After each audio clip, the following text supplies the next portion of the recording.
¿Qué tal? Hoy día estamos con Alessandra Divos y le vamos a hacer algunas preguntas sobre su experiencia dictando filosofía con niños. Entonces, aquí empezaremos con algunas preguntas. Y la primera es, Ale, ¿cómo llegaste al mundo de la filosofía para niños?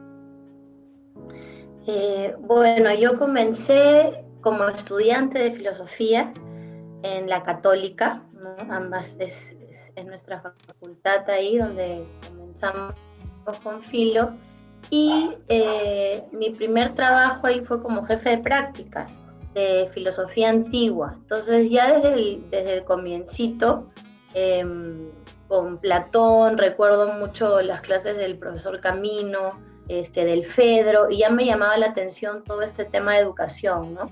En el Fedro, por ejemplo, la importancia que es conocer el alma de aquel con el que estás dialogando, del que supuestamente vas a enseñar. Entonces, todo el tema de educación y filosofía me fascinó desde el comienzo y empecé a trabajar enseñando, ¿no? Por más que no tenía una formación de profesora. Entonces, ahí comenzó mi vínculo con la filosofía y la educación, ¿no? Y después ha sido, bueno, un camino larguísimo. Eh, en el camino, por ejemplo, tuve la oportunidad de trabajar en el Ministerio de Educación, entonces ahí ya me di más cuenta de cómo funciona el sistema. Fue además un proyecto especial que era para evaluar la formación ciudadana. Entonces, en realidad, mi acercamiento a la filosofía para niños fue a partir de mi trabajo como filósofa y en educación, orientado a la formación ciudadana, ¿no? Formación ciudadana y democrática.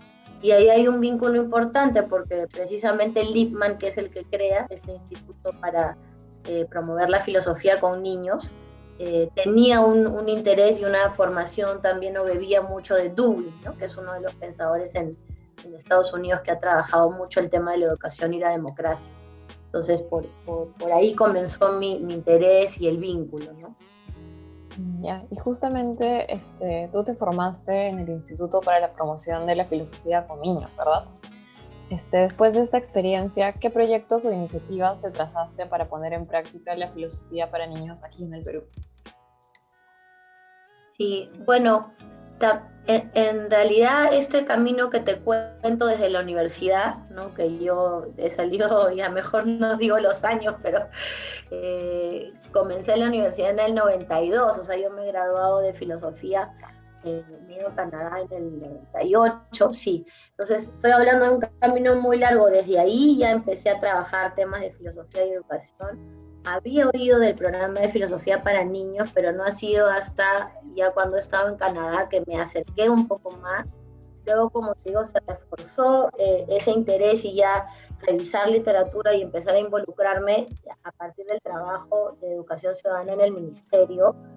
Eh, pero, o sea, lo que quiero decir es, desde ahí yo era como temerosa, decía, es que se ve tan grande, empezar a hacer algo, por ejemplo, ¿no? A tener coordinaciones con el ministerio y que eso se pueda llevar a nivel escolar. No, comencé teniendo como esos sueños o esas ideas, ¿no? Y no fue hasta, o sea, poquito a poco fui llevando cursos, fui aprendiendo, traté de conectarme con personas aquí que habían iniciado iniciativas como Carmen Zavala, que también es de la universidad y había iniciado con Búho Rojo. Trajo incluso a Oscar Brenifier a Perú, y tuvieron algunos talleres que estrenaron como el Ministerio de Educación, pero no llegó a prosperar. Entonces yo sabía de algunas iniciativas que ya habían habido, ¿no? O sea, para nada yo he sido eh, la única que hacía, sino que precisamente me daba cuenta que era muy difícil hacerlo sistemáticamente y que no había propiamente una comunidad, ¿no? Ni una red de maestros establecida que promoviera el tema. Entonces, ya ha sido mi formación oficial allí en el instituto donde enseñó Lippmann, ha sido ya muchos años después que yo he estado interesada, conectada, que iba a seminarios, a conferencias. Finalmente resultó esto en el 2016. Entonces, recién con mi certificación yo me sentí como más seguro, más en confianza de y ahora puedo empezar a hacer cosas más oficiales, ¿no? Porque hasta antes de eso me sentía más temerosa y decía, bueno, ¿y quién soy yo pues para impulsar la filosofía con niños en el Perú? Y entonces dije, bueno, Ale, te toca hacerlo muy pequeño desde donde tú estás, ¿no? O sea, primero empezar a andar el camino, porque cuando haces la práctica hay mucho temor, dices, uy, pero ¿cómo lo voy a hacer, no? Si recién me he formado, y todos mis maestros, mis profes decían, no, la única manera de aprender o de sentir que lo puedes hacer es haciéndolo, ¿no? Como todo en realidad. Entonces, ya en el contexto del colegio, porque, bueno, empecé a trabajar en el colegio donde enseño como profe de primaria y secundaria desde el 2012, eh, entonces dije, bueno, voy a empezar allí. O sea, yo misma, primero en mi clase, que no es clase de filosofía, es una clase de personal social, se llama hoy día, o de sociales, ¿no? Y en mi clase de teoría del conocimiento que trabajo con los chicos en secundaria. Entonces dije, ahí voy a empezar a hacer mis círculos, mis diálogos de comunidad filosófica, como integrando esa forma de trabajar y además los temas de los que indagamos con esa metodología, ¿no? Y con ese espíritu. Y empezó o sea, yo me daba cuenta del cambio que había, ¿no? Ya cuando estábamos en clase o trabajando temas que no son propiamente filosóficos, los chicos participaban de ese modo, porque Mateo ha dicho esto, pero a mí me parece que también lo podemos ver desde esta otra perspectiva, ¿no? Y Alessandra, tú acabas de decir tal cosa, pero yo me daba cuenta cómo ya dialogaban entre sí en una clase donde usualmente no sucedía eso, ¿no? Entonces ahí dije, no, esto es muy potente y no es para que lo trabaje solo un filósofo, profesor de filosofía, o sea, de verdad se puede ir integrando a todo nivel y en todo el currículo. Entonces me animé, dije, voy a hacer un taller con profes de mi colegio. O sea, todo ha sido así muy pasito a paso, ¿no? Y ahí también se matricularon, recuerdo, la mayoría eran profes de inicial y de primaria. O sea, los de secundaria ni les interesó mucho, pero era todo así, o sea, libre, una invitación. Entonces las profes de primaria inicial que estuvieron les encantó y una de ellas, o sea, han sido 20, pero por eso te digo, el proceso fue muy lentito, ¿no? Entonces me dijo, Ale, me dijo, ¿cómo me gustaría ver si tienes horas libres que vengas una vez a la semana a trabajar con mis chiquititos de kinder, ¿no? Entonces le dije, de kinder, me muero, me ataque, o sea, yo trabajo con los de quinto y sexto. Me dijo, pero probemos, yo creo que, bueno, dije, bueno, y entonces así comenzó. Primero con los de pre-kinder, luego con los de primer grado, luego un año en que los chicos tenían que salir más tarde, ya no a las 12, sino a las 2, y yo había ido haciendo mi lobby con el director, ¿no? Contándole, mira, me encanta hacer esto, cuando hay oportunidad, él además es amoroso y súper abierto a todo, me dijo, Alessandra, me encanta, pero al currículo todavía no lo podemos meter, pero propon talleres, me dijo, o sea, el colegio, ¿no? Igual lo asume, o tú puedes hacer tu taller extracurricular, a ver qué tal. Entonces empecé en el colegio, ¿no? Y allí dije, bueno, creo que uno de los caminos para impulsarlo es trabajando con maestros. O sea, no haciendo yo mi práctica sola, sino formando a otros maestros para que empiecen a hacer lo que yo hago, ¿no? Porque a mí nomás me enriquecía mucho como profe.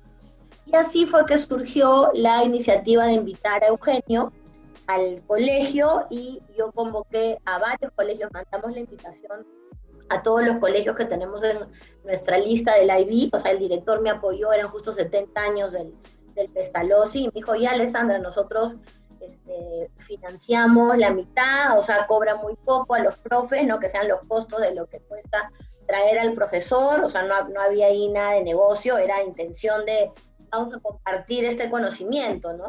Entonces me contacté con Eugenio, que ya lo había conocido por conferencias, por otros colegas de Filo para Niños, y ese fue el curso que tuvimos, y así fue como conocí a José María, a varios profes interesados, ¿no? Entonces ha sido un camino largo, pero la visión que yo tenía y que sigo teniendo es que esto vaya creciendo, pero a partir de los profesores que estamos comprometidos, ¿no?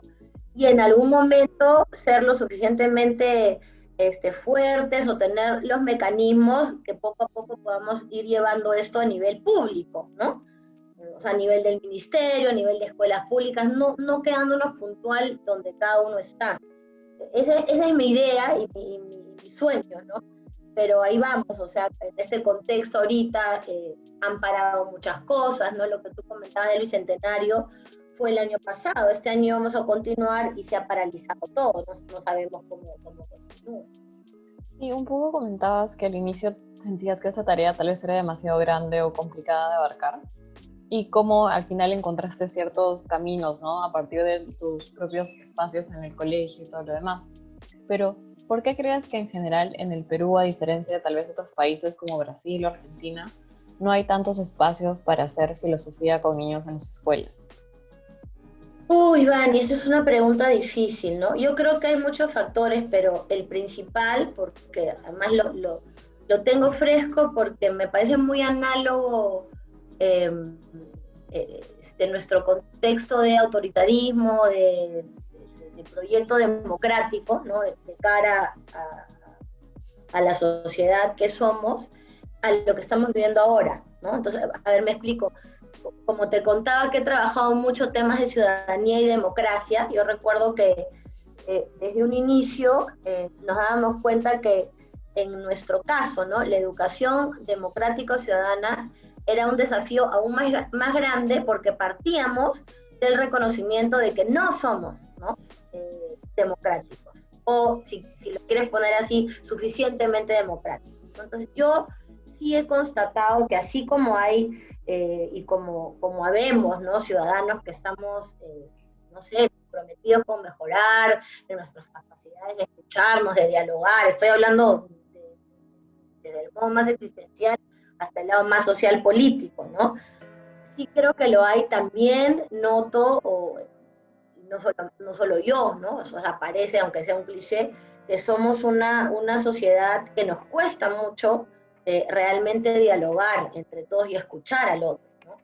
Entonces, así análogo con lo de, bueno, la educación ciudadana o democrática en el Perú, ¿no? Quizás, a diferencia de quizás otras sociedades, todavía es más difícil porque es partir de una sociedad no democrática, ¿no? A diferencia de otras sociedades donde han tenido una tradición democrática más extensa, entonces es más fácil que arraigue ahí el enfoque de educación democracia, de derechos humanos y de filosofía para niños. En nuestro caso, hay un sociólogo, Guillermo Nugent, ¿no? Quien Trome, y él tiene un texto que ayuda mucho a comprender o que refuerza lo que te estoy comentando, que se llama Tutelaje y Autoritarismo en el Perú. Entonces, él hace notar cómo nuestra educación, y no solo hablo de la escuela, ¿no? Sino en general está marcada por el tutelaje y el autoritarismo, ¿no? Entonces, esa es nuestra escuela, ¿no? Por más que ahora esté cambiando y haya... Entonces, en un ambiente así, en un contexto así, es filosofía para niños cuyo espíritu es precisamente lo contrario, es totalmente remar contra la corriente. Entonces yo creo que esa es la principal dificultad. A medida que nuestra escuela y nuestra actitud hacia reconocer nosotros mismos quiénes somos, cuáles son nuestras falencias, qué queremos ser, o sea, hay muy poca reflexión en nuestra sociedad sobre eso. Entonces la escuela es un espejo más, ¿no? O sea, una reproducción de lo que somos como sociedad. Entonces es bien revelador, ¿no? Lo que tú también preguntas, porque como sociedad nos cuesta mirarnos a nosotros mismos, transparentarnos, ser sinceros y decir, bueno, estamos haciendo esto mal, nos gustaría hacer esto mejor, pero asumir la responsabilidad, ¿no? O sea, lo del tutelaje y autoritarismo tiene que ver con, finalmente tú no asumes responsabilidad, ¿no? Porque es alguien más, o que te dice qué hacer, o que sabe qué hacer, y entonces tú no tienes agencia, ¿no? Y todos esos son conceptos claves en la filosofía con niños. Sí, y bueno, también como decías, muchas de estas iniciativas para poder romper un poco con esto se han visto un poco refrenadas por el contexto actual de la pandemia, la cuarentena y el cambio de modalidad de la educación también, y que ahora sea a distancia, ¿no? Como tú has tenido que continuar tus clases con el colegio, también te queríamos preguntar cómo ha sido tu experiencia cambiando de la modalidad virtual a la de distancia, ¿no? ¿Cómo has estado haciendo las clases de filosofía con los niños? Uy, todavía no acaba, estoy en medio de la experiencia, entonces una montaña rusa, ¿no? Al comienzo fue una locura, estuve por tirar la toalla, decía esto no es sostenible, ¿no? Porque como muchos maestros y como muchos colegios, era algo muy nuevo para nosotros y nos equivocamos, creo yo, en pensar que la idea era replicar lo que hacíamos en clase por el medio virtual. Entonces, ese fue un fracaso total, ¿no? Y para los profes terrible, porque lo que no podíamos hacer en clase se los mandábamos a leer en la separata, y entonces nos tenían que mandar las tareas, ¿no? Entonces era una avalancha de correos electrónicos en 1000 formatos diferentes, corregir. Yo sentía, nunca en mi vida he trabajado tanto, o sea, me sentí una esclava de la computadora, de las correcciones, además, ¿no? La indicación de que tiene que haber retroalimentación, porque además hemos cambiado al sistema de evaluación por competencias. O sea, yo dije, no, esto es insostenible, me jubilo, ya no quiero más, ¿no? Y entonces ahí viene lo bonito, ¿no? Porque siempre yo digo, ¿no? Así como mi hijito, mis alumnos son mi cable a tierra, mi motivación, mi todo. Entonces decía, no, pues no puede ser, porque cada vez que se conectaban y los veía con unas ganas de, queremos vernos, vale, extraño el colegio, ¿no? Al comienzo no, la novedad del Zoom, del Teams, del Canvas, y entonces me empecé a dar cuenta que algunos chicos que no había notado, no es que notas, porque en la clase especial los notas, de pronto a través de este medio, sí, o sea, nos acercábamos más, con algunos sí, con otros no, más bien otros quedan silenciados, ¿no? Y literalmente, o sea, están en silencio, no prenden su micrófono, algunos no prenden su cámara. Creo que esa es la limitación más grande, o sea, el que no, en clase finalmente, así no puedas atender a todos, estás allí, ¿no? Y el cuerpo y los sentidos son importantes, tú percibes, ¿no? Como profesora, además, creo que desarrollas un sexto y séptimo sentido, porque estás escribiendo en la pizarra, estás volteada y tú sabes que hay 2 o 3 conversando allá, o que están haciendo, ¿no? Entonces, eso a través de la computadora no se puede, ¿no? Y pierdes de vista, literalmente. Entonces, por ese lado se pierde el contacto, pero tiene este otro lado que desde otra perspectiva acerca el contacto, ¿no? Y he aprendido, como te decía, eso va conectado con lo que vamos aprendiendo de profes, de qué hacemos. Entonces, en los 25 minutos que tenemos, ¿no? Personal social, ya, para trabajar derechos del niño, Estado democrático, en 25 minutos ni hablar. Entonces vamos a tener que escoger qué contenidos, y no solo eso, no es preparar tu PowerPoint y dictar la clase, o sea, entonces he ido aprendiendo otra vez. La filosofía para niños es muy, no solo útil, sino muy valiosa, porque sin querer queriendo, y creo que inconscientemente, he empezado a aplicarla en las clases, en el sentido de lo principal es lo cuidante, ¿no? O sea, lo ético. Están ellos acá, algunos más cargados por lo que está sucediendo en casa, algunos preocupados, más temerosos que otros, algunos preocupados no por la abuelita, sino por la nota, porque ahora no saben cómo es. Entonces, primero es atenderlos a, oye, Flavia, ¿cómo estás? ¿No? Maya, ¿qué tal? Bien, Ale, ¿y tú? Entonces, es el contacto ese con ellos, ¿no? Como personas. Y conmigo también, o sea, a veces me levanto y estoy con unos pelos, entonces digo, ay, chicos, apago la cámara un ratito, ¿no? Mientras me voy peinando. Entonces, esa relación, o sea, tratar de no perderla, la que uno tiene en clase, ¿no? Y a la vez, o sea, es manejar pero me queda poquito tiempo, entonces, ¿qué hago? ¿No? Entonces, ya no es dictar y explicar necesariamente un concepto, sino partir de situaciones muy concretas, ¿no? Entonces se me ocurrió para el tema de los derechos, ¿no? De los niños y cómo explicarles que ellos también tienen. Pusimos una imagen de Vizcarra pidiéndole disculpas porque no los había dejado salir, ¿no? Entonces el tema era, a ver, chicos, ¿qué les parece? ¿Les parece justo o injusto? ¿Les parece bien o mal que él haya salido a pedir disculpas a los niños, ¿no? Porque después lo quería conectar con, es que sí, era su obligación, porque ustedes tienen todo el derecho a tener un espacio, y él ha perdido de vista eso, ¿no? Entonces me daba cuenta cómo eso los enganchaba, y nos hemos quedado haciendo Estado y Derechos de los Niños, o sea, 4 semanas cuando el plan era una, ¿no? Ya no fregamos porque no nos valga, pero me parece que es fundamental, ¿no? O sea, cómo uno va descubriendo también qué es lo prioritario, ¿no? Y respondiendo a lo que tú te das cuenta, pero si estás atento, porque si yo no estoy todo el tiempo atenta, pero quiero decir, claro, si como profe o como mamá voy a estar pensando, tengo que hacer lo que me dice el currículum y el plan tal cual lo he hecho, entonces me pierdo de eso, ¿no? Y al final no logro ver las otras cosas que pueden resultar, ¿no? Entonces, bueno, sigue siendo un proceso, ¿no? Pero encuentro muchas cosas positivas, o sea, lo que te contaba, ¿no? De evaluarlos de modo oral, o sea, dije, no, ni hablar, o sea, no vamos a corregir sostenidamente una vez a la semana, o sea, yo tengo 2 salones en primaria, o sea, ahí van casi 50 chicos, ¿no? Tengo 4 salones en secundaria, entonces dije, no, simplemente no es sostenible, no puedo, me la pasaría todo el día corrigiendo. Entonces tienen que haber evaluaciones donde usamos las sesiones para por grupitos evaluarlos de modo oral. Y fue un descubrimiento maravilloso, porque los escuchas hablar, en el colegio casi no teníamos orales o entrevistas con ellos. Entonces, a mí eso me ha encantado y además ves cómo se sueltan y cómo conversan. Entonces, esa es otra beta que yo veo que o sea, este contexto nos ha dado esa oportunidad, ¿no? Sí, un poco como mencionabas, a mí tampoco no se me hubiera ocurrido jamás que algo así podría funcionarnos, trasladar clases de filosofía al medio virtual tanto en los colegios como en las universidades, pero en el camino hemos estado viendo que hay formas de lograrlo.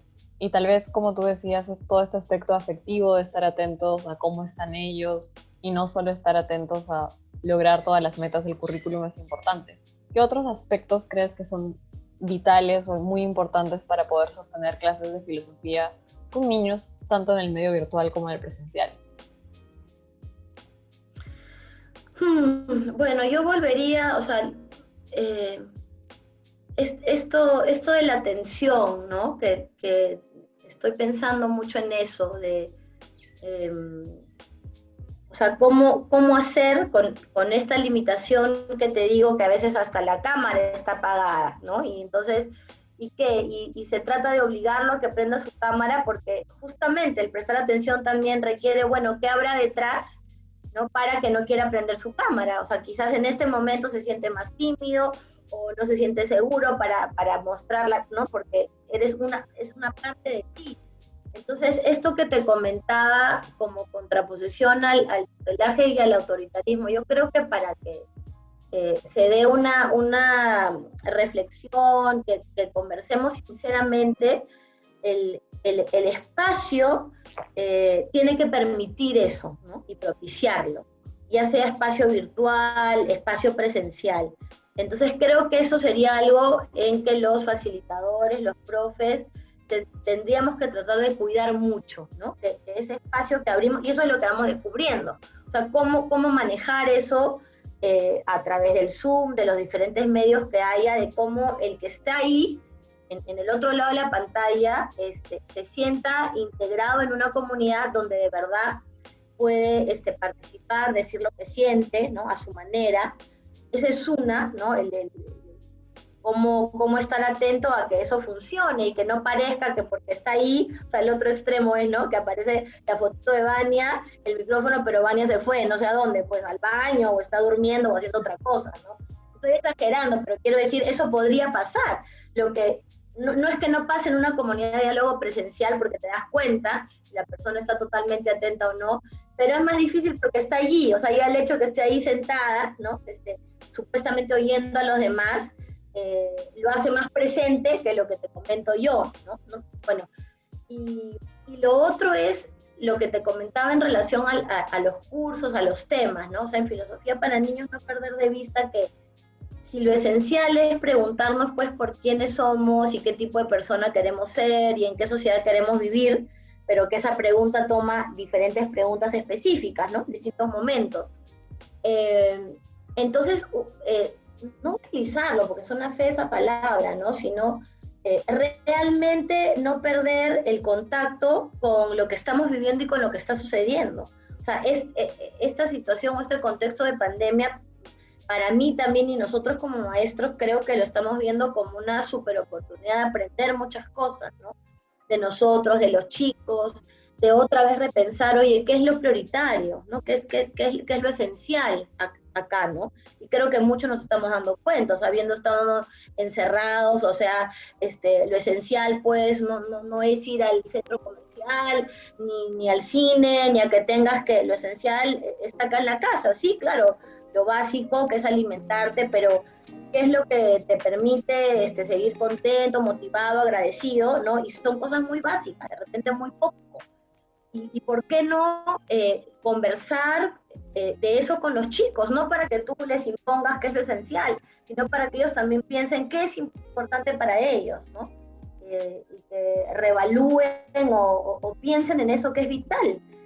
Entonces, no perder de vista eso, ¿no? En relación a lo que tú también resaltabas de no quedarnos en lo que hay que hacer, ¿no? En este curso, en este trimestre, lo que dice el currículo, lo que necesariamente se ha planificado, pero eso tiene que ver con lo que te decía, de estar atento y luego tan difícil que es buscar el equilibrio. Por eso te decía, seguimos aprendiendo y no hay fórmulas, ¿no? Cada uno tiene que ver cómo se acomoda. Es cierto. Y también te queríamos preguntar, debido un poco al contexto de que ya se acercan fiestas patrias, y de que efectivamente en nuestro país hay cierta tradición autoritaria que vincula la identidad nacional o lo patriótico tal vez un poco a esta visión autoritaria del orden y del tutelaje en vez de una ciudadanía comprometida, preocupada por los derechos y las responsabilidades. ¿Cómo crees o cuál crees que es el potencial de las clases de filosofía para tratar estos temas de la identidad nacional, del patriotismo, de la ciudadanía finalmente, ¿no? Y yo creo que es muy potente, ¿no? O sea, tiene muchísimo potencial precisamente porque, a ver, recuerdo que cuando empezamos con el proyecto del Bicentenario, o sea, como formando parte del equipo, ¿no? Ya el Bicentenario o este proyecto justamente surge de la asunción a la idea de que justamente que vamos a cumplir en el 2021, ¿no? Los 200 años de esta república, etcétera. Entonces, es una oportunidad para repensar el país, ¿no? Y la analogía que utilizábamos, o que no sé, se nos ocurrió a alguien, era, bueno, es como cuando es nuestro cumpleaños, ¿no? Bueno, supongo que mientras más viejitos somos, nos pasa eso, porque cuando eres niño no necesariamente es eso, pero es un ejercicio de hoy. Ahora cumplo 20 años, ¿no? Entonces, ¿qué sucedió este año? O en año nuevo, ya, si no quieres tu cumpleaños, es como, este año quiero hacer estas cosas, o no pude hacer esto. Entonces, es como hacer un balance y una evaluación, ¿no? Que finalmente es el corazón de, como decía, de Filo para Niños. ¿Quién soy? ¿Qué tipo de persona quiero ser? Y que es una pregunta que la vas reeditando todo el tiempo, ¿no? Que eso va cambiando. Entonces, comparándolo con el Bicentenario, mi propuesta era, bueno, el trabajo de Filo con Niños es perfecto en el sentido de que cambias la pregunta, ¿no? No la cambias, sino le das la especificidad. Ya no es solo tan existencial de qué persona quiero ser y en qué mundo quiero vivir, sino en el caso del Perú, ¿no? ¿Qué tipo de ciudadano me gustaría ser? ¿Cómo quisiera yo convivir con los demás, aportar a los demás? ¿Y en qué tipo de sociedad me gustaría vivir? Entonces, es como para mí, ¿no? El espíritu idóneo de tener talleres con la ciudadanía, con los niños, ¿no? Justamente para pensar el Perú.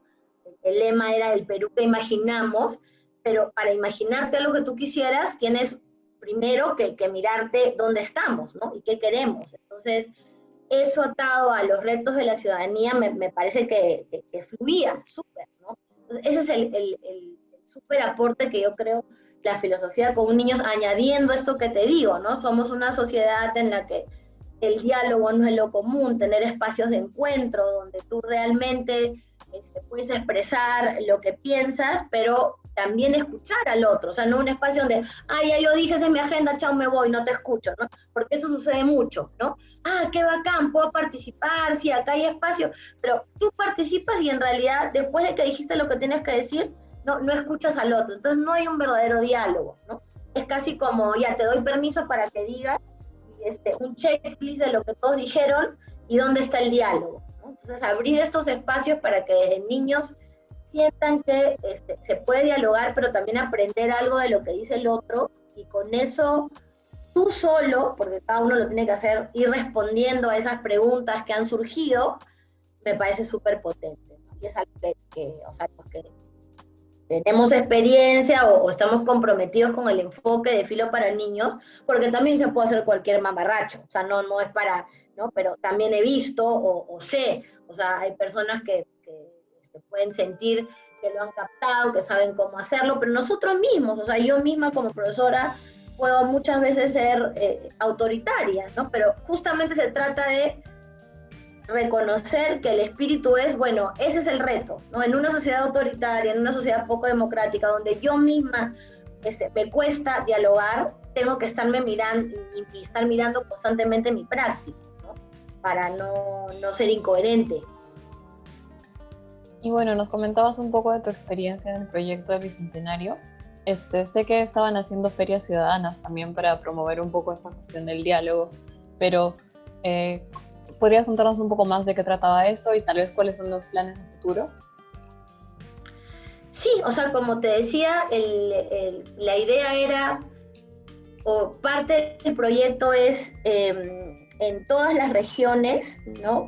Abrir estos espacios públicos donde la ciudadanía está invitada, tiene que haber pues una campaña de comunicación. Lo que logramos hacer era, o sea, bien concreto, era por ejemplo, viajábamos, comenzaron acá en el contexto de los Panamericanos, entonces ahí hubo mucho más aforo y efectivamente personas que venían de diferentes partes del país, incluso extranjeros, porque en el Parque de la Exposición eso era libre para todos, o sea, y además como habían venido tantas personas de otras partes, ¿no? O para venir a ver los juegos, entonces era un espacio abierto al público, como una gran feria que puede ser, no sé, pues artesanal o una feria gastronómica de mistura, pero en este caso era algo abierto al público en el contexto de los Panamericanos y tenías talleres de todo tipo, o sea, desde marinera hasta cómo preparar la pachamanca, ¿no? Haciendo hincapié en nuestra diversidad, en nuestro patrimonio cultural. Y parte de los talleres que se querían ofrecer eran talleres con niños. Entonces, uno de esos era el taller de filosofía con niños, ¿no? Otro, por ejemplo, estuvo a cargo de la revolución, que la lidera Carissa Becerra, que también es filósofa, pero se dedicó a temas de gastronomía. Entonces ella hacía talleres con niños sobre nuestra diversidad, ¿no? O sea, cómo enseñar a los chicos de dónde viene la papa, de dónde viene el cacao, por qué es tan importante. Entonces ese era otro taller con el que hemos conectado también bien bonito, ¿no? Porque a veces utilizábamos lo que han hecho los niños allí, se pasaban a nuestro taller de filosofía. Entonces teníamos también como carnecito temas para trabajar, ¿no? Y entonces la idea en esos talleres era justamente preguntarles a los niños cómo se identificaban con el Perú de ahora, qué les gustaría que mejore, ¿no? Y cómo ellos, o sea, ahí venía el punto de la agencia, cómo creían ellos que podían contribuir a eso, ¿no? Porque muchas veces tú preguntas, ¿qué quisieras, no? Y es bien fácil decir, yo quisiera, pues, que la municipalidad, que el Estado haga parques más bonitos, ya, ¿y tú cómo contribuirías, ¿no? O sea, luego de que hay eso, ¿qué harías tú para que los chicos también se den cuenta, reflexionen sobre cuál es su rol ahí, ¿no? O sea, no se trata nada más de el otro es responsable, sino yo cómo hago, ¿no? Me gustaría que nos tratemos mejor, ya, y entonces, ¿qué te tocaría hacer a ti? Bueno, tratar mejor también a mis compañeros, o sea, no voy a pedir yo que me respeten, que me incluyan, si lo primero que hago, ¿no? Es maltratar al otro. Entonces, ese tipo de discusión, y lo rico, lo que no nos habíamos imaginado fue que en realidad ya no fue con niños, porque muchos niños venían con sus papás, ¿no? O con sus hermanos mayores, o alguien, un tío o un primo los había llevado, y al final, no sé qué era, bueno, también podría ser que están cansados, que se querían sentar, pero se unían al taller, o sea, decían, yo también puedo participar, entonces lo que también ahí descubrimos fue que sería bonito, ese es mi proyecto también, o de algunos de nosotros que hemos participado, es no solo con niños, sino con toda la familia, ¿no? O en general con la comunidad, porque además el diálogo se amplía, es el niño que escucha a su mamá o a su abuelo, o sea, venían abuelitos con sus nietos, y tú veías de repente al abuelito asombrado de que su nieta se paraba al frente a hablar y a contar lo que habían trabajado en grupo, ¿no? Sobre el Perú. Entonces, darnos cuenta de no solo la riqueza, sino la necesidad y el orgullo y la felicidad que sentían algunos miembros de la familia, o si son amigos, de escuchar al otro, de ver al otro que lo habían visto desde otra perspectiva, ¿no? Como que no habla, como el que no tiene opinión, o porque es niña está silenciada, o al revés, ¿no? Eso fue precioso, ¿no? Y era nuestro plan seguir haciéndolo, y se ha truncado ahorita por el contexto, ¿no? Espero que pronto ya podamos retomar, pero todo esto de los espacios públicos va a estar difícil, ¿no? Entonces quizás tengamos que replantear y hacer algunas cosas de modo virtual. Es verdad, tal vez también otra vez repensar cómo trasladar un poco la dinámica de este medio, ¿no? Muchas gracias, Ale, ha sido muy grato poder conversar con una educadora con tu experiencia y tus ideas, y nada, te deseamos mucha suerte en tus proyectos. Muchas gracias, yo encantada. Gracias, Vania. Gracias a todos.